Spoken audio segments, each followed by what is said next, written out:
बिहार चुनाव से पहले एसआईआर का मुद्दा पूरे देश में छाया है। विपक्ष का कहना है कि वोट चोरी हो रही है। वोट चोरी के लिए मोदी शाह ने अपना एक ब्रांच खोला हुआ है और वो ब्रांच उनकी मदद कर रहा है। ब्रांच का मतलब चुनाव आयोग।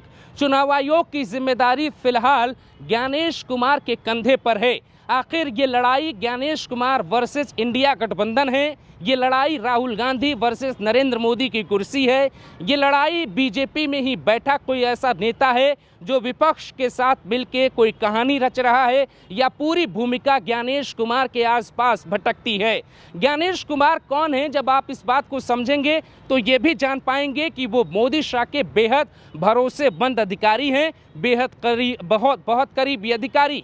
आप ये भी समझ जाएंगे कि जब साल 2019 में बीजेपी की सरकार बनने के बाद आर्टिकल 370 को खत्म करने के लिए मसौदा तैयार किया जा रहा था, तो उसमें इनकी बड़ी जिम्मेदारी थी। आप ये भी समझ पाएंगे कि जब राम मंदिर के लिए मोदी सरकार ने एक ट्रस्ट बनाया तो ज्ञानेश कुमार को उसमें भी एक बड़ी जिम्मेदारी दी गई। आप ये भी देख पाएंगे कि बनारस से इन्होंने अपनी पढ़ाई शुरुआत की, उसके बाद लखनऊ से पढ़ाई की, फिर कानपुर से आईआईटी की डिग्री लेते हैं और साल 1988 में केरल बैच के आईएएस बन जाते हैं। ज्ञानेश कुमार के ऊपर विपक्ष गंभीर आरोप लगा रहा है। बात अब महाभियोग तक पहुंच गई है कि महाभियोग के जरिए इन्हें इनके पद से मुक्त किया जाएगा। ये प्रक्रिया बहुत जटिल होती है, इसमें बहुमत होना चाहिए दोनों सदनों में, लेकिन ये बात जानते हुए भी राहुल गांधी एजेंडा बनाने के लिए महाभियोग की बातें करने लगे।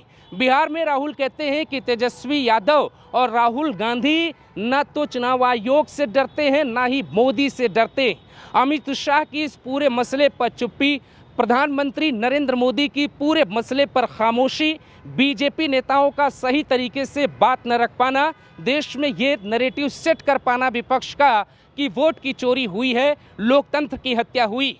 तस्वीरें इस बात की गवाही दे रही हैं कि लालू यादव, जिनका खुद का लोकतंत्र में कभी भरोसा नहीं रहा, वो भी लोकतंत्र विरोधी नरेंद्र मोदी को कहने लगे और मंच से राहुल गांधी के साथ कहते हैं कि चोरों को हटाओ। देश में ये मसला छिड़ गया है कि असली चोर लोकतंत्र में है कौन और ज्ञानेश कुमार विपक्ष के निशाने पर क्यों आ गए। तो कड़ी दर कड़ी पूरी कहानी समझाते हैं। ज्ञानेश कुमार जिस परिवार से आते हैं वहाँ 3 दर्जन डॉक्टर हैं, कई आईएएस और आईपीएस अधिकारी उनके परिवार से आते हैं। इस बात को आपको समझना चाहिए कि अजीत डोभाल का कैडर भी केरल ही है। आपको ये भी समझना चाहिए कि केरल से शशि थरूर भी आते हैं, जहां पहली बार आईएएस बनने के बाद तिरुवनंतपुरम के जिलाधिकारी बनाए गए थे ज्ञानेश कुमार। क्या ये कहानी पूरी तरह से जुड़ी हुई लगती है? लेकिन मोदी शाह की कुर्सी हिलाने के लिए ज्ञानेश कुमार के खिलाफ बात महाभियोग तक पहुंच गई। तो सबसे पहले जानिए पूरी कहानी, आखिर ये ज्ञानेश कुमार कौन है, कैसे मोदी के साथ इनकी तस्वीरें वायरल हो रही हैं, अमित शाह के साथ इनका रिश्ता क्या है, ये क्यों बार बार पार्लियामेंट के भीतर अमित शाह के साथ देखे गए। मुख्य चुनाव आयुक्त ज्ञानेश कुमार की शुरुआती पढ़ाई लिखाई वाराणसी के क्वींस कॉलेज से होती है। उसके बाद वो कॉल्विन कॉलेज चले जाते हैं लखनऊ में। उसके बाद आईआईटी कानपुर से वो पढ़ाई कर लेते हैं। शुरुआती दिनों में बीटेक की डिग्री लेने के बाद हुडको में 1 साल के लिए वो काम भी करते हैं। 1988 में आईएएस बन जाते हैं और तिरुवनंतपुरम के आईएएस के तौर पे, जिलाधिकारी के तौर पे अपनी नौकरी की शुरुआत करते हैं। इनका जो परिवार है वो पूरी तरह से आईएएस और आईपीएस से भरा पड़ा है। उनके जो भाई हैं मनीष कुमार, वो आईआरएस अधिकारी हैं। बहन रोली के पति उपेंद्र कुमार जैन मध्य प्रदेश में एडीजी रैंक के आईपीएस अधिकारी। इनकी पत्नी अनुराधा आगरा के प्रसिद्ध डॉक्टर ओपी आर्य की बेटी, बड़ी बेटी मेधा रूपम 2014 बैच की आईएएस अधिकारी है, वर्तमान में नोएडा की डीएम है। इनके पति मनीष बंसल भी आईएएस अधिकारी हैं। दूसरी बेटी अश्वनी आईआरएस अधिकारी है और उनके पति अक्षय लाबरू 2018 बैच के त्रिपुरा कैडर के आईएएस अधिकारी। पूरे परिवार में दर्जन भर आईएएस और आईपीएस अधिकारी हैं, जबकि 28 डॉक्टर बताए जाते हैं। ज्ञानेश कुमार रक्षा मंत्रालय में साल 2007 से 2012 तक तैनात रहे, संयुक्त सचिव के पद पे काम किया। इराक में जो 183 लोग फंसे थे उनको निकालने में अजीत डोभाल और रक्षा मंत्रालय का पूरा साथ भी निभाया। गृह मंत्रालय में जब गृह मंत्रालय में राजनाथ सिंह हुआ करते थे 2016 से 2021 तक, उस दौरान सचिव और अतिरिक्त सचिव का पद भी इन्होंने संभाला। संभाला। हालांकि 19 में गृह मंत्री अमित शाह बन गए। अनुच्छेद 370 के लिए भी जम्मू कश्मीर पुनर्गठन अधिनियम 2019 के ड्राफ्ट में भी इनका बड़ा योगदान रहा है। सहकारिता मंत्रालय जो अमित शाह के पास है, 2022 से जनवरी 2024 तक वहां पे सचिव रहे।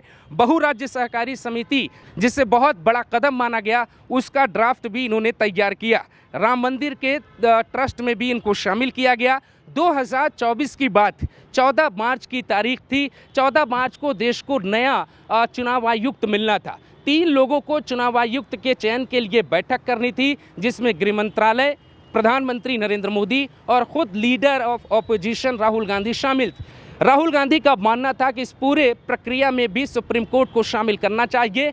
ये बात उनको खटक गई, क्योंकि नरेंद्र मोदी और शाह ने ज्ञानेश कुमार को मुख्य चुनाव आयुक्त बना दिया। एक दिन बाद ही लोकसभा के चुनाव का ऐलान हो जाता है और विपक्ष इसका विरोध करता है, लेकिन बात वहां पर इस रूप में नहीं आ पाती है जिस रूप में अभी आपको मौजूदा दौर में दिखाई देती। विपक्ष काउंटिंग वाले दिन शुरुआती जो रुझान के नतीजे थे, उसमें इंडिया गठबंधन के नतीजे ज़्यादा थे। जो एनडीए था वो नंबर 2 पे चल रहा था। शाम आते आते एनडीए को सत्ता मिल गई और इंडिया गठबंधन बाहर हो गया। इस बात से राहुल गांधी की बौखलाहट बढ़ गई। ठीक इसके बाद महाराष्ट्र के चुनाव हुए, ज्ञानेश कुमार ने चुनाव करवाए। हरियाणा, झारखंड और दिल्ली के चुनाव भी ज्ञानेश कुमार के नेतृत्व में करवाए गए। इन सभी चुनावों में से महाराष्ट्र का चुनाव कांग्रेस के लिए बहुत बुरा रहा। हारते ही राहुल गांधी ने आरोप लगाना शुरू किया कि चुनाव आयोग ने 1 करोड़ वोटर महाराष्ट्र की सूची में कैसे जोड़ दिए, वो भी अंतिम दिनों में। ठीक इसके बाद बिहार में एसआईआर की प्रक्रिया शुरू हो जाती है।